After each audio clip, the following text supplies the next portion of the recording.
అంతకుముందు మీరు ఎన్ని ప్రాబ్లమ్స్ ఫేస్ చేసారు ఏంటి అనేది ఎవరికి తెలియదు. చాలా ఫేస్ చేసాం. ఇప్పుడు నాకు నిజంగా ఏడుపు ఎవరైనా ఏడడం అంటే ఇప్పుడు ఏం ఏడుస్తారా సీన్, అసలు ఏడుపు రావడానికి ఏముంది, అన్నీ చూసేసాం కదా అన్నట్టు ఉంటుంది. నాకు కష్టాలు ఉంటేనే అండి కిక్ ఉంటుంది. అంటే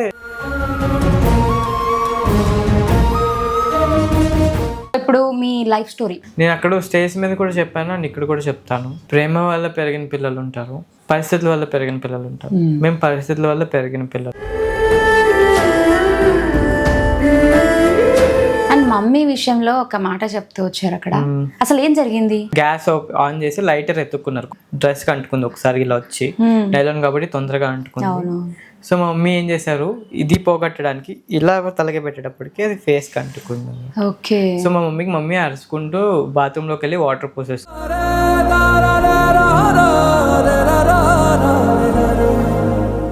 ఫాదర్ కి ఏమైంది? ముందు రోజున మూవీ కూడా వెళ్ళారు, మంచిగానే ఉన్నారు, నో సింటమ్స్ ఏం లేవు. మార్నింగ్ టిఫిన్ కానీ బయటకు వెళ్ళారు, బయట పడిపోయారు. ఒకే రోజు 3 strokes వచ్చాయి. నీ విషయంలో అందరికి అనిపించింది ఒక ఎత్తు అయితే, నీకేమనిపించింది అనేదే ప్రెసెంట్ మ్యాండేటరీ. యాక్చువల్లీ నేను కూడా ఒక ప్రాపర్ రీజన్ ఇచ్చి రిజెక్ట్ చేసినా బాగుండేది అన్నట్టు ఫీల్ అయినా. అప్రిసియేషన్ ఉన్నా దానికి ఫలితం లేదు అన్నట్టు అనిపించింది. ఇప్పుడు వెళ్తే గెలిచే ఛాన్సులు లేవుంటున్నారు, అది నాకు ఇస్తేనే కదా తెలుస్తుంది. ఇంకా నేనే ఒక కన్ఫ్యూజ్డ్ స్టేట్ లో బయటికి రావాల్సి వచ్చింది ఆ ఆడిషన్ రూమ్ నుంచి.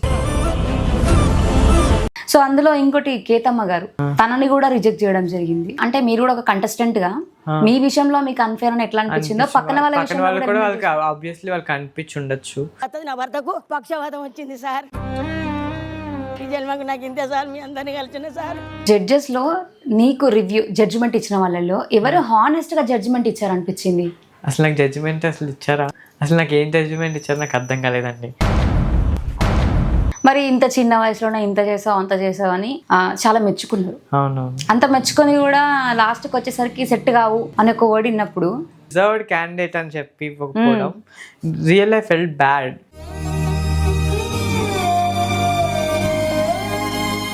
అంటే ఏజ్ మ్యాండేటరీ అని అంటున్నారు ఇక్కడ. అంటే నేను అక్కడ కూడా పాయింట్స్ రేస్ చేసిన, బికాస్ అందరికన్నా ఫస్ట్ ఆ వ్యక్తిదే అయింది ఇంటర్వ్యూ. ఒక వ్యక్తి ఆల్రెడీ ఒక పనిలో ఎక్స్పర్ట్ ఉన్న వ్యక్తికి, కొత్తగా వచ్చిన వ్యక్తికి ఆబ్వియస్లీ తేడాలు ఉంటాయి. ఆమె ఆల్రెడీ యాంకర్ గా చేస్తున్నారు, దెర్ ఇస్ ఎ డిఫరెన్స్ కదా. మనీ టాస్క్, మనీ అనేది నువ్వు మధ్యలోకి తీసుకొచ్చి వేపించాలి అన్న గేమ్ కూడా అవతల వ్యక్తి సరిగ్గా కన్వే చేశారా అన్నది కూడా క్వశ్చన్ వస్తుంది. అండ్ అలాగే ఒకవేళ మనీ ఎక్కువ వేయించుకోవాలన్నా సరే ఇట్స్ నాట్ ఈజీ. ఏదైనా అన్ఫేర్ గా జరిగిందని మీకు ఎవరికైనా అనిపిస్తుందా? ప్రాబ్లం నేను అక్కడ ఉన్న ఆ నలుగురు, అందులో శ్రీజాక్తో పాటు నేను ఎత్తేవాడిని. It's a common thing. అంటే end of the day it's a show అండి. దే వాంట్ షో అయితే ఏదైనా మాట్లాడొచ్చా? They want TRP. ఫ్యాక్ట్ మాట్లాడుకుందాం అండి, ఒక 2 సెకండ్లు అయినా సరే. ఊపుకుంటూ ఊరు నుంచి వచ్చి యాక్చువల్లీ ఇది అన్ఫేర్ అని చెప్పడానికి నీకు అంత scene, you are done, you can go sit, that's అయిపోయింది, లేదు కూర్చో. అంటే మీ వర్షన్ లో ఒక 3 points పెట్టారనుకోండి, ఆ 3 points లో మీ గురించి జనాలకు అర్థమైందని మీరు అనుకుంటున్నారా? ఇంకేదైనా పాయింట్స్ పెట్టుంటే బాగుండు అనిపించిందా? ఇంకా పాయింట్స్ అంటే కొంచెం కామెడీ చేసి డాన్స్ చేసి పెట్టుంటే బాగుండేది. అది కూడా తీసేసారా? ఎలిమినేషన్ ప్రాసెస్ ఏదైతే ఉందో అన్ఫేర్ అని చాలా మందికి అనిపించింది. స్టేజ్ మీద ఎక్కడ పెట్టి వాదించాను, జడ్జెస్ ప్రాపర్ రీజన్స్ కూడా వాళ్ళు ఇవ్వలేదు అనిపించింది. Oh you got it to be the winner అని నాకు అనిపిస్తుంది, నాట్ రైట్ నౌ. అందులో జడ్జిమెంట్ అనేది చాలా మందికి రెడ్ ఆర్ గ్రీన్ ఇచ్చి డిసైడ్ చేశారు. బట్ నీ విషయానికి వచ్చేసరికి ఆ జడ్జిమెంట్ ఏది లేకుండా డైరెక్ట్ గా వాళ్ళే చెప్పడం జరిగింది. అంటే నేను 3 times అడిగిన వాళ్ళని, ఒక ఛాన్స్ ఇచ్చి చూడండి అడిగారు. 15-20 minutes వరకు నేను వాళ్ళతో ఆర్గ్యుమెంట్ కంటిన్యూ చేస్తూనే నా పాయింట్స్ పెడుతూనే ఉన్నా. మరి ఇప్పుడు మీరు ఒకవేళ మ్యారేజ్ చేసుకోవాల్సిన సిచ్యువేషన్ వచ్చినప్పుడు? ఫస్ట్ ఆఫ్ ఆల్ నాకు మ్యారేజ్ మీద ఇంట్రెస్ట్ లేదు, ఎప్పటికీ లేదు, ఉండదు కూడా. నేను పండు అన్నలాగే ఉండిపోతాను. పండా? గుడ్ మార్నింగ్ రా పండు, హౌ ఆర్ యు? మన పేరు నిలబెట్టాలరా, పర్ప్లెక్సిటీ పండు. ఓకే, ఎందుకు అట్లా అంత కఠినమైన నిర్ణయం? ఇప్పుడు లవ్లో అసలు లవ్ అనేది లేదండి. ఒక అట్రాక్షన్ ఉంటుంది, ఒక 2-3 months ఉంటుంది, తర్వాత పోతుంది. పెళ్ళి అయిందంటే పిల్లలు అదంతా ఒక నరకంలోకి వెళ్ళిపోతాం అన్నట్టు ఫీల్ అవుతాను. పెద్ద సబ్జెక్ట్. నేను మాట్లాడితే పిల్ల బచ్చ మాట్లాడినట్టు ఉంటుంది. ఇప్పుడు అమ్మాయి క్యూట్గా గట్టిగా అరిసి మాట్లాడితే బాగుంటుంది, అందరూ బబ్లీ బబ్లీ అంటారు. అదే నేను మాట్లాడితే మీరు చూస్తారా? క్యూట్ చేస్తే ఈడేంద్రా ఇలా చేస్తారు.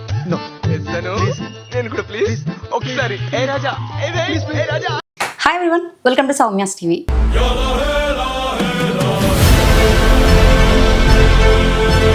ఈరోజు మన ముందు జనిత్ ఉన్నాడు అనమాట. హాయ్. హాయ్.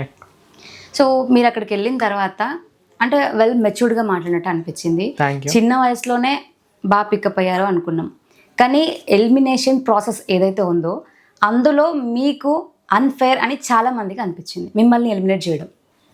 అందరికీ అలా అనిపించడం నాకు చాలా ఆనందంగా ఉంది. Actually I feel very blessed అనమాట. ఇంతమంది ఒక 3 నిమిషాల వీడియోకి ఇంత కనెక్ట్ అయ్యి నాకు అంత సపోర్ట్ చేస్తుంటే నిజంగా చాలా హ్యాపీగా అనిపిస్తుంది. అండ్ అదొకటే కాకుండా నేను ఇక్కడ ఏవైతే జనరల్ రేస్ చేసిన పాయింట్స్ ఉన్నాయో నేను స్టేజ్ మీద ఇక్కడ పెట్టి వాదించాను జడ్జెస్కి, but judges were not able to. So దానికి ప్రాపర్ రీజన్స్ కూడా వాళ్ళు ఇవ్వలేదు అనిపించింది. It's okay, it's fine, sometimes అవుతూ ఉంటుంది. నీ విషయంలో అందరికి అనిపించింది ఒక ఎత్తు అయితే, నీకేమనిపించింది అనేదే ప్రజెంట్ మ్యాండేటరీ. నాకైతే నిజంగా నేను కూడా డిజర్వే, అది వాళ్ళ నోట్లో నుంచి వచ్చింది అండ్ నాకు కూడా తెలుసు ఐఎమ్ డిజర్వ్ అని. I'm ready. అంటే ఇప్పుడు వెళ్తే గెలిచే ఛాన్సులు లేవుంటున్నారు, అది నాకు ఇస్తేనే కదా తెలుస్తుంది నేను గెలవగలను లేదు అన్నది ఛాన్స్.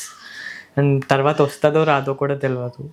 సో ఐ ఫెల్ట్ ఇచ్చి ఉండొచ్చు కదా అని. అంటే నేను 3 times అడిగిన వాళ్ళని, ఒక్క ఛాన్స్ ఇచ్చి చూడండి అడిగారు.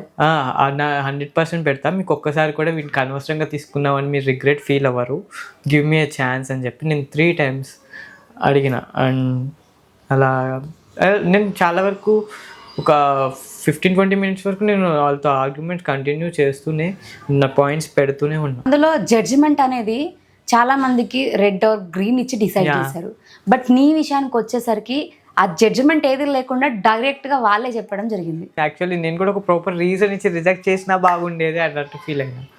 And there is no reason కదా, రీజన్ లేదు అలా అని చెప్పి అప్రిసియేషన్ ఉన్నా దానికి ఫలితం లేదు అన్నట్టు అనిపించింది. నేనే ఒక కన్ఫ్యూజ్డ్ స్టేట్ లో బయటికి రావాల్సి వచ్చింది ఆ ఆడిషన్ రూమ్ నుంచి. సో అందులో ఇంకోటి కేతమ్మ గారు, తనని కూడా రిజెక్ట్ చేయడం జరిగింది. అవునవునవును. అంటే మీరు కూడా ఒక కంటెస్టెంట్ గా మీ విషయంలో మీకు అన్ఫేర్ అని ఎట్లా అనిపించిందో పక్కన వాళ్ళ కూడా వాళ్ళకి ఆబ్వియస్లీ వాళ్ళకి అనిపించి ఉండొచ్చు. అండ్ వాళ్ళకి ఏం జరిగిందో తెలియదు, మేబీ వాళ్ళు ఫీల్ అవుతున్నారంటే maybe there is a chance and may not be, రెండు ఉంటాయి. అండ్ నా విషయంలో కూడా నేను మాత్రం నా వైపు స్టోరీ చెప్తున్నాను కదా, వాళ్ళ వైపు స్టోరీ ఏంటనేది మనకి తెలియదు. జడ్జెస్ లో నీకు రివ్యూ జడ్జిమెంట్ ఇచ్చిన వాళ్ళలో ఎవరు హానెస్ట్ గా జడ్జిమెంట్ ఇచ్చారనిపించింది? అసలు నాకు జడ్జిమెంట్ అసలు ఇచ్చారా, అసలు నాకు ఏం జడ్జిమెంట్ ఇచ్చారో నాకు అర్థం కాలేదండి. అసలు నాకు జడ్జిమెంటే నాకు అర్థం కాలేదు. మరి ఇంత చిన్న వయసులోనే ఇంత చేసావు అంత చేసావు అని చాలా మెచ్చుకున్నారు. అవునవును. అంత మెచ్చుకొని కూడా లాస్ట్కి వచ్చేసరికి సెట్ కావు అని ఒక వర్డ్ విన్నప్పుడు ఫస్ట్ ఏమో మెచ్చుకున్నారు, డిజర్వ్డ్ క్యాండిడేట్ అని చెప్పి ఇవ్వకపోవడం రియల్ ఐ ఫెల్ట్ బ్యాడ్. అంటే ఏజ్ మ్యాండేటరీ అని అంటున్నారు ఇక్కడ. ఏజ్ మ్యాండేటరీ అంటే నేను అక్కడ కూడా ఆ పాయింట్స్ రేజ్ చేసిన, బికాస్ అందరికన్నా ఫస్ట్ ఆ వ్యక్తిదే అయింది ఇంటర్వ్యూ. ఐ మీన్ ఆడిషన్ ఏదైతే అవుతుందో ఆ ఆడిషన్ అందరికన్నా ఫస్ట్ ఆ వ్యక్తిదే అయింది. సో మీకు ఒక గవర్నమెంట్ జాబ్ ఉందనుకోండి ఒక కంపెనీలో, దానికి 2 డిజర్వింగ్ క్యాండిడేట్స్ ఉన్నారు, బట్ మీరు ఒకరికే ఇవ్వగలరు. ఫస్ట్ వచ్చేసి ఒకడు బాగా చేసేసాడు, రెండోడు వచ్చినప్పుడు బాగా చేశాడు, ఇప్పుడు మీరు ఎవరికి ఇస్తారు? వైల్డ్ కార్డ్ ఎంట్రీ ఇస్తాను నేనైతే. ఓకే, నీతో పాటు ఇంకొక అమ్మాయి వచ్చింది సేమ్ ఏజ్ గ్రూప్. అవును. ఆ అమ్మాయికి ఇచ్చారు, ఈ అబ్బాయికి ఇవ్వలేదు. Is also deserve contestant and I'm also very deserved contestant. నాకు కూడా ఆ ఛాన్స్ అంత ఈజీగా రాదు. ఆ ఛాన్స్ కోసం నేనేమీ ఊరికే ఉండలేదు, నేను ఆ ఛాన్స్ కోసం కష్టపడ్డామని వచ్చిన. అండ్ నా 100% నేను ఇచ్చిన. అండ్ ఇంకా ఇవ్వడానికి రెడీగా ఉన్నా, ఇంకెంత కావాలంటే అంత ఇవ్వడానికి రెడీగా ఉన్నా. సో అలాంటప్పుడు ఇలా అవ్వడం కొంచెం కరెక్ట్. సీ అండి, ఒక వ్యక్తి ఆల్రెడీ ఒక పనిలో ఎక్స్పర్ట్ ఉన్న వ్యక్తికి కొత్తగా వచ్చిన వ్యక్తికి ఆబ్వియస్లీ తేడాలు ఉంటాయి. ఇప్పుడు నేను వచ్చి వెంటనే నాకు ఇంటర్వ్యూ నేను హోస్ట్ చేస్తాను, మీరు నాకు ఇంటర్వ్యూ ఇవ్వండి అంటే నేను చేయగలనన్న క్యాలిబర్ అన్నది నేను చేయగలన ఫస్ట్ టైమే చూడాలి అంటారు, ఫస్ట్ ఛాన్స్ ఇవ్వమంటారు మొత్తం మీద. చూడాలి అని కాదు, అయినా సరే నేనేం పాయింట్స్ పెట్టాలనుకున్నాను నేను పెట్టినాను కదా. జడ్జింగ్ అంటే ఇప్పుడు ఫస్ట్ టైం నేను టీవీ మీదకి వెళ్ళినా అండ్ వేరే పర్సన్ గంభీరంగా మాట్లాడడానికి కారణం ఆమె ఆల్రెడీ యాంకర్గా చేస్తున్నారు. దెర్ ఇస్ ఎ డిఫరెన్స్ కదా. ఒక ఎగ్జాంపుల్ ఇస్తాను. ఇప్పుడు అమ్మాయి క్యూట్గా గట్టిగా అరిసి మాట్లాడితే బాగుంటుంది, అందరూ బబ్లీ బబ్లీ అంటారు. అదే నేను మాట్లాడితే మీరు చూస్తారా? క్యూట్ చేస్తే ఈడేంద్రా ఇలా చేస్తున్నాడు, అదేంద్రా అలా ఉన్నాడు, ఇలా అన్నాడు, మీకే అనిపిస్తుంది. అవునా కదా? మీరు మరి జడ్జెస్ కి ఈ పాయింట్ ఎందుకు కన్వే చేయలేకపోయారు? జడ్జెస్ నా క్వశ్చనే అడగలేదే, నువ్వు ఎందుకు భయపడుతున్నావు అని కూడా అనలేదే. వాళ్ళు మెచ్చుకుని పంపించేసారు, గాలి మొత్తం తీసేసారు. సో ఇందులో కొంతమంది గేమ్స్ పెట్టారు సెకండ్ టైం కి, మనీ టాస్క్. మనీ అనేది నువ్వు మధ్యలోకి తీసుకొచ్చి వేపించాలి అన్న గేమ్ కూడా అవతల వ్యక్తి సరిగ్గా కన్వే చేశారా అన్నది కూడా క్వశ్చన్ వస్తుంది. అండ్ అలాగే ఒకవేళ మనీ ఎక్కువ వేయించుకోవాలన్నా సరే ఇట్స్ నాట్ ఈజీ.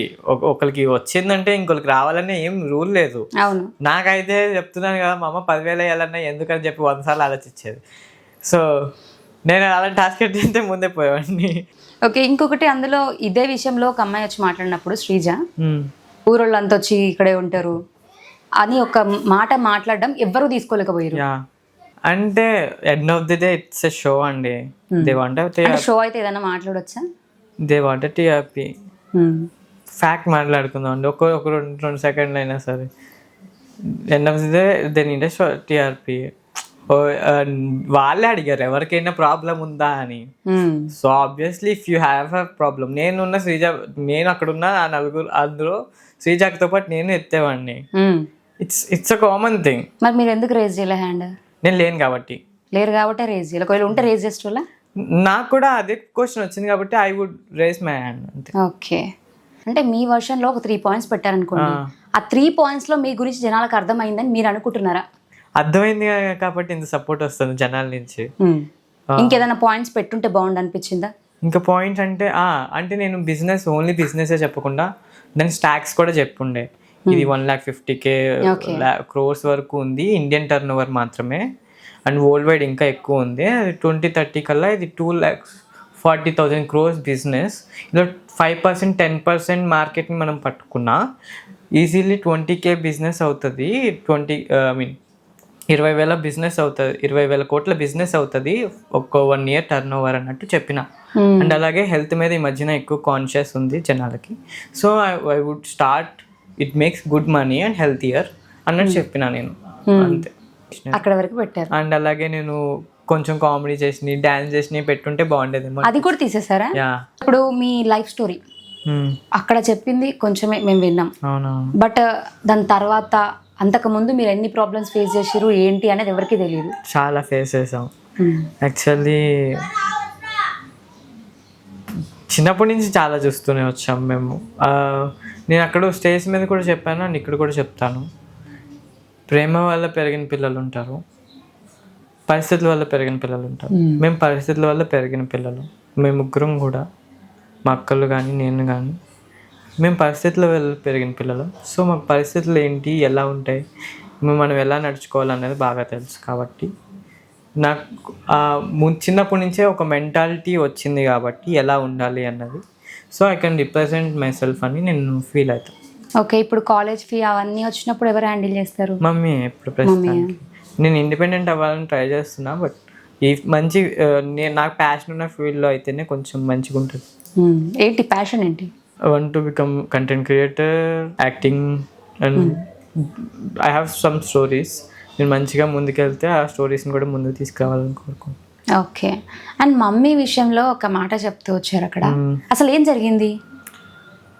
మమ్మీ చుట్టాల ఇంటికి వెళ్ళారు, అంటే ఒక ఎగ్జామ్ రాయడానికి, ఒక పోస్ట్ గురించి ఎగ్జామ్ రాయడానికి వైజాగ్ వెళ్ళాల్సి వచ్చింది. చుట్టాల ఇంట్లో, మా తాతయ్య ఇంట్లోనే. ఆ రోజు పండగ. సో మమ్మీ కొత్త ఫ్రాక్, నైలాన్ ఫ్రాక్ వేసుకుని ఉన్నారు డిగ్రీ ఫస్ట్ ఇయర్లో ఉన్నప్పుడు మమ్మీ. సో టీ పెడతానని ఆమె లోపలికి వంటగదిలోకి వెళ్ళారంట. గ్యాస్ ఆన్ చేసి లైటర్ ఎత్తుక్కున్నారు. కొత్త ఇల్లు, అమ్మకి తెలియదు కాబట్టి. సో అది వెళ్ళేటప్పటికి ఇక్కడ డ్రెస్కి అంటుకుంది ఒకసారి ఇలా వచ్చి, నైలాన్ కాబట్టి తొందరగా అంటుకుంది. అవును. సో మా మమ్మీ ఏం చేశారు, ఇది పోగొట్టడానికి ఇలా తలగే పెట్టేటప్పటికి అది ఫేస్కి అంటుకుంది. ఓకే. సో మా మమ్మీ అరుచుకుంటూ బాత్రూంలోకి వెళ్ళి వాటర్ పోసేసుకున్నారు. అలా పోసుకోకుండా ఉండాలంట. సో అలా నొప్పి వస్తున్నప్పుడు అవన్నీ ఎవడు పట్టించుకుంటాడండి, ముందు వాటర్ పోసేసుకున్నారంట. సో అలా అయిపోయింది. ఓకే. ఫాదర్కి ఏమైంది? ఫాదర్ నాకు 8 years ఉన్నప్పుడు చనిపోయారు. ఆయన ముందు రోజున మూవీ కూడా వెళ్ళారు, మంచిగానే ఉన్నారు, నో సింటమ్స్ ఏం లేవు. మార్నింగ్ టిఫిన్ కానీ బయటకు వెళ్ళారు, బయట పడిపోయారు. ఒక హార్ట్ అటాక్ వచ్చింది. ఒకే రోజు 3 strokes వచ్చాయి. మార్నింగ్ 6 o'clock ఇంట్లోంచి బయటకు వెళ్ళిన వాళ్ళు 1:30 కల్లా చనిపోయారు. సిబ్లింగ్స్ ఉన్నారా ఎవరైనా? 2 అక్కలు. 2 అక్కలు. మ్యారేజ్ అయిందా? ఒక అక్కకి మ్యారేజ్ అయింది, కెనడాలో సెటిల్, మొన్న ఇల్లు కొనుక్కున్నారు. అండ్ చిన్న అక్కది MBBS అయిపోయింది, ఇప్పుడు FMGకి ప్రిపేర్ అవుతుంది. ఏం పేరు మమ్మీ పేరు? జానకి. జానకి. ఎక్కడ ఉంటారు? విజయవాడలో ఉంటారు. విజయవాడలో. ఓకే. మమ్మీ డ్రీమ్ ఏంటి అంటే అనుకుంటారు కదా వాళ్ళు కూడా, నా కొడుకు ఇది అవ్వాలి అది అవ్వాలి అని, అట్లా మమ్మీ ఏమనుకునేది నీ గురించి? మమ్మీ నన్ను ఒక సాఫ్ట్వేర్ ఎంప్లాయీగా చూడాలని మా అమ్మకుండే. బట్ ఇప్పుడు తను కూడా వాట్ షీ ఫెల్ట్ లైక్, వాడి డ్రీమ్స్ వాడైనా బతకాలి కదా అన్నట్టు. అంటే తన లైఫే తనకి చాలా సాక్రిఫైసెస్ ఉండే. ఇప్పుడు మేము కూడా మా లైఫ్ అంటే ఒక సర్కిల్ అయిపోతుంది, ఒక 4 generations సేమ్ సర్కిల్ ట్రోమా అయిపోతుంది. So okay. Grand parents feel అవుతాను. గ్రాండ్ పేరెంట్స్ చెరుకు రసం అమ్ముకుంటూ ఉండేవాళ్ళు, ఎగ్జిబిషన్స్లో తిరుగుతూ. అండ్ వాళ్ళు ఒక పాయింట్లో విజయవాడలో వచ్చి సెటిల్ అవుదాం అనుకున్నారు. రంగా గారి సాయంతో మంచిగా అక్కడ సెటిల్ అయ్యి ఉండే, ఒక షాప్ బీసెంట్ రోడ్లో షాప్ వచ్చి. అండ్ అలాగే అక్కడ ఉన్నప్పుడు తాతయ్య మా పెద్దమ్మ చనిపోవడం వల్ల ఆయన డ్రంక్ అడిక్ట్ అయ్యారు. సో ఆయన తాగి మమ్మీ ఇంటి ఉన్నప్పుడు చనిపోయారు. చనిపోయిన 6 monthsకే మమ్మీకి ఇలా అయింది. మరి ఇప్పుడు మీరు ఒకవేళ మ్యారేజ్ చేసుకోవాల్సిన సిచ్యువేషన్ వచ్చినప్పుడు? ఫస్ట్ ఆఫ్ ఆల్ నాకు మ్యారేజ్ మీద ఇంట్రెస్ట్ లేదు, ఎప్పటికీ లేదు, ఉండదు కూడా. నేను పండన్నలాగే ఉండిపోతాను. పండ ఎందుకు అట్లా అంత కఠినమైన నిర్ణయం? ఇప్పుడు లవ్లో అసలు లవ్ అనేది లేదండి, ఒక అట్రాక్షన్ ఉంటుంది, ఒక 2-3 months ఉంటుంది, తర్వాత పోతుంది. లేదు మ్యారేజ్ అయిపోయిందంటే ఒక డిపెండెన్సీలోకి వెళ్ళిపోతాం, ఇంకా బయటికి రాలేమన్న దాంట్లోకి వెళ్ళిపోతాం. ఎప్పుడు నాకు నా మీద నమ్మకం లేదు that I can be with 1 person అని ఇప్పుడున్న సిచ్యువేషన్స్లో. అండ్ పెళ్ళి అయిందంటే పిల్లలు అదంతా ఒక నరకంలోకి వెళ్ళిపోతాం అన్నట్టు ఫీల్ అవుతాను నేను.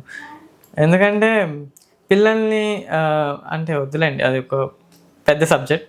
నేను మాట్లాడితే పిల్ల బచ్చ మాట్లాడినట్టు ఉంటుంది. I get it. ఆ పెద్ద సబ్జెక్ట్ని పిల్ల బచ్చ మాట్లాడుతుంటారు ఇప్పుడు. అంతే. ఎందుకు వై ఇప్పుడు 19 years వాళ్ళు మాట్లాడితే ఏమో ఉంటుంది. పెళ్ళిళ్ళు చూసానండి, ఒక్క పెళ్ళి కూడా సరిగ్గా లేదండి. టు బి ఆనెస్ట్, ఒక మంచి లవబుల్ పార్ట్నర్స్ నేను చూడలేదు నా కళ్ళతో, నా సరౌండింగ్స్లో ఎప్పుడు. ఓకే. సో అందుకనే మొత్తం కుక్కర్లు ఉడకబెట్టడం, డ్రమ్ములు వేయడం, ఫ్రిడ్జ్లో పెట్టడం ఇవే. అవి కాదండి, ఇంకేం చూసారని? చాలా చూసాను. అవునా? అంటే మాకంటే ఎక్కువ చూసిరైతే. మేము ఓన్లీ సోషల్ మీడియాలో వైరల్ అయినవి చూస్తాం, కానీ వైరల్ కానీ మీరు చాలా చూసిరైతే. చాలా అని ఇప్పుడు కొన్ని కామన్ థింగ్స్ ఉంటాయి, అవి మీ లైఫ్లో జరుగుతాయి, నా లైఫ్లో జరుగుతాయి, అందరి లైఫ్లో జరుగుతాయి. ఇప్పుడు దాన్ని తీసుకొచ్చి ఒకడు నాకు అన్యాయం జరిగిందని చెప్తే మీరు మాట్లాడతారా? దాని గురించి మాట్లాడరు. సో అంతే. ఓకే. మరి మీకు ఏమైనా అన్యాయం జరిగిందా లైఫ్లో? చాలా జరిగాయి. ఎట్లా జరిగింది అన్యాయం అంటే? అన్ని రకాలుగా అంటే అమ్మాయి విషయంలో జరిగిందా, లేకపోతే ఫ్యామిలీ నుంచి జరిగిందా, లేకపోతే ఫ్రెండ్స్ నుంచి జరిగిందా? ఫ్యామిలీ నుంచి జరగలే, ఫ్రెండ్స్ నుంచి జరగలే, అమ్మాయి నుంచి జరిగిందా? అమ్మాయి నుంచి జరగలే. ఇప్పుడు నిజం చెప్పు. ఏది జరగలే. అన్యాయం ఎలా జరిగిందంటే, గాడ్ నాకు ఇంకా మంచి లైఫ్ ఇవ్వచ్చు, బట్ హీ డిడ్ంట్. సో అలా జరిగింది అనమాట. పాపం దేవుడు అన్యాయం చేసిండు. దేవుడు నన్ను మంచిగానే పుట్టించాడు మళ్ళీ. ఎందుకంటే అంటే ఊరికే జోక్ వేయాలి కాబట్టి వేసినాను అంతే. జోక్ అట్ట సీరియస్ తీసుకోకండి. బికాస్ కష్టాలు ఉంటేనే అండి కిక్ ఉంటుంది. అంటే నాకు మళ్ళీ ఇవే మళ్ళీ మోటివేట్ చేస్తాయి ముందుకి. ఎందుకంటే అది చూసావు, ఇది చూసావు, ఇదేముంది అనిపిస్తుంది అంతే. ఇవన్నీ చూసిన తర్వాత నీకు ఇప్పుడు నాకు నిజంగా ఏడుపు ఎవడైనా ఏడడం అంటే ఇప్పుడు ఏం ఏడుస్తావురా సీన్, అసలు ఏడుపు రావడానికి ఏముంది, అన్నీ చూసేసాం కదా అన్నట్టు ఉంటుంది నాకు. అన్నీ అనిపించింది, కానీ బిగ్ బాస్ స్టేజ్ ఎక్కగానే ఏడవాలనిపించిందా? ఏడవలేదుగా, చూసాం అక్కడ. కాస్త ఎమోషనల్ అయినట్టు అనిపించి అంటే అమ్మ గురించి చెప్తున్నాను కదా, సో ఆబ్వియస్లీ కళ్ళ ముందు కనిపించింది అనమాట. ఫ్యామిలీ ఎమోషన్స్ ఎక్కువ ఉంటాయి. సో మరి మమ్మీతో ఒక మెమొరబుల్ డే నీ లైఫ్లో మర్చిపోలేని రోజు ఇది? డైలీ కాదు, ఏదో ఒక ఇన్సిడెంట్ ఉంటుంది. యా 8th క్లాస్లో ఉన్నప్పుడు క్రియా ప్రోగ్రామ్స్ అన్నీ జరుగుతుండే. అయితే నేను మమ్మీ స్కూల్లో చదువుకుంటున్నా, గవర్నమెంట్ స్కూల్లో. సో పోస్ట్లో వచ్చింది దట్ స్టేట్ లెవెల్ ఛాంపియన్షిప్స్ అవుతున్నాయి, ఇలా మోనో ఒక్కటే డైలాగ్ ఒక వ్యక్తి నుంచొని మొత్తం పెద్ద డైలాగ్ చెప్పాలి. సో దానికి అప్లై చేద్దాం మమ్మీ అని చెప్పిన.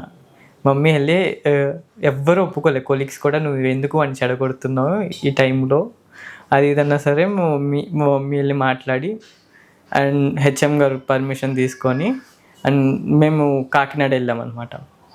అది మా మమ్మీ ఓడీలో వచ్చింది, అంటే ఆన్ డ్యూటీ, అంటే నేను స్టూడెంట్ని నన్ను తీసుకొని వెళ్ళాలని చెప్పి. సో ఫస్ట్ టైం నేను పర్ఫార్మెన్స్ చేసినప్పుడు మా అమ్మ నాతో ఉండే.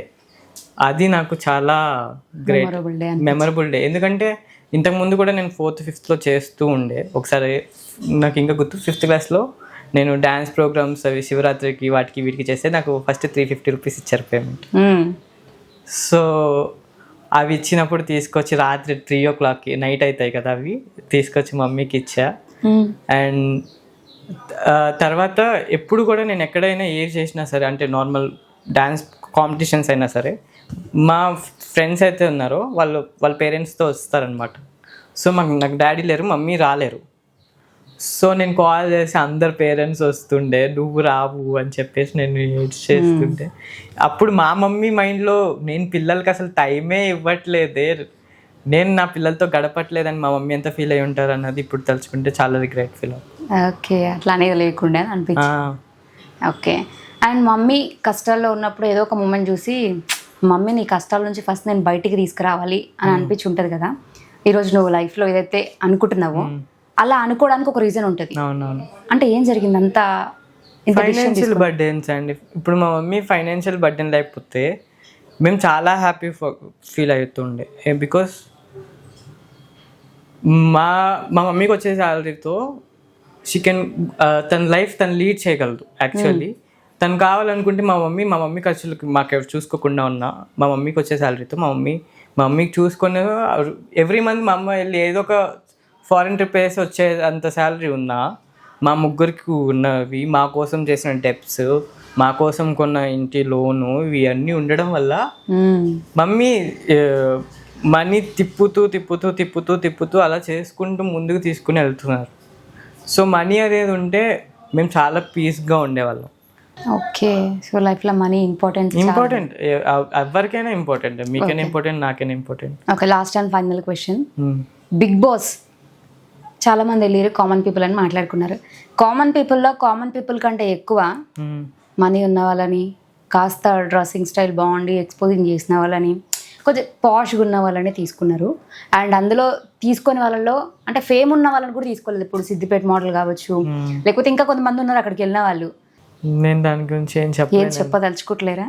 లేదండి, ఎందుకంటే మీరు చెప్పిన దానికి అంటే అది చెప్పాలంటే నేను అసలు వాళ్ళ థాట్ ప్రాసెస్ ఏముందనేది నేను అర్థం చేసుకోవాలి. నాకైతే అలా అనిపించట్లేదు. ఓకే, బిగ్ బాస్ అంటే ఈసారి 2 houses డబల్ ధమాకా.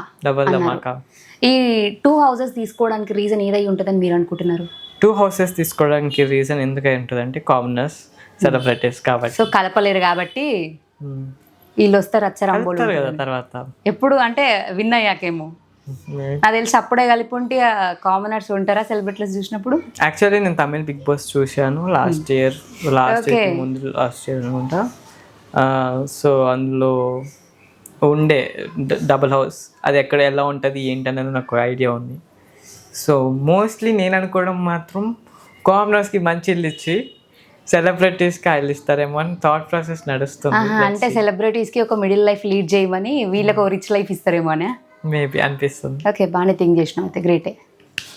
ఓకే, సో ఫైనల్గా ఇంతవరకు నీకు సపోర్ట్ చేసి ఎందుకు ఎలిమినేట్ చేశారు అని చెప్పి నీ విషయంలో ఫైట్ చేసిన వాళ్ళు, మీమర్స్, ట్రోలర్స్ చాలా మంది ఉన్నారు, వాళ్ళకి ఏం చెప్తావు? చాలా థ్యాంక్స్ నిజంగా. మీకు ఎలా చెప్పాలో కూడా నాకు అర్థం కావట్లా, మాటలే రావట్లా. బట్ చాలా బ్లెస్డ్ మీ వల్ల. నేను నిజంగా చెప్పాలంటే నిన్న పడుకోలే. అండ్ ఆ రోజు ఎప్పుడైతే ఎపిసోడ్ రిలీజ్ అయిందో ఆ రోజు తర్వాత రివ్యూస్ చూసుకుంటూ దాని కింద వచ్చే కామెంట్స్ చూసుకుంటూ ఉంటే నాకు ఆనందానికి నిద్ర పట్టలే. ఈ రోజు నిన్న నైట్ కూడా నాకు నిద్ర పట్టలే. I don't know why, but నేను నిద్ర రావట్లేదు నాకు. ఈ ఆనందం ఎక్కువ. అదే. మమ్మీ ఏమన్నారు మరి? మమ్మీ చాలా బాగా ఫీల్ అయ్యారు. బికాస్ ఎందుకంటే నాట్ ఓన్లీ హియర్, ఒక్క హైదరాబాద్ కానీ అలా కాదు, 2 రాష్ట్రాల్లో మా అమ్మ గురించి ఒక స్టోరీ తెలిసింది. Unknown story of women warrior నేను బయటకు తీసుకొచ్చి పెట్టిన. సో అది చాలామంది చూశారు. అండ్ ఒకరైతే డాక్యుమెంటరీ చేస్తాము, దాన్ని షార్ట్ ఫిల్మ్ కింద ఫిల్మ్ ఫెస్టివల్ పంపుదామని కూడా అడిగారు. వాళ్ళు కుదిరినప్పుడు చూద్దాం. మమ్మీ చాలా హ్యాపీగా ఫీల్ అయి ఉంటారు. కానీ మమ్మీ గురించి నువ్వు ఇంత ఆలోచిస్తున్నావు అని మమ్మీకి కూడా అప్పుడే తెలిసి ఉంటుంది నాకు తెలిసి. ఓకే, నా కొడుకు ఇంత ఆలోచించింది నా గురించి అని. Okay, anyway all the best. And wild card entry ఉంటే డెఫినెట్గా వెళ్ళాలని నేను కూడా కోరుకుంటున్నా. Thank you. సో ఇప్పుడు మీ మీమస్ అందరు కూడా హెల్ప్ చేస్తారు నీకు డెఫినెట్గా. Thank you. సో చూసారు కదా, ఇంటర్వ్యూ ఎలా అనిపించిందో కామెంట్ చేయండి. మరొక మంచి ఇంటర్వ్యూ అయితే మళ్ళీ మీ ముందుకు వస్తాను. మళ్ళీ keep watching Soumya's TV. Tata, by by.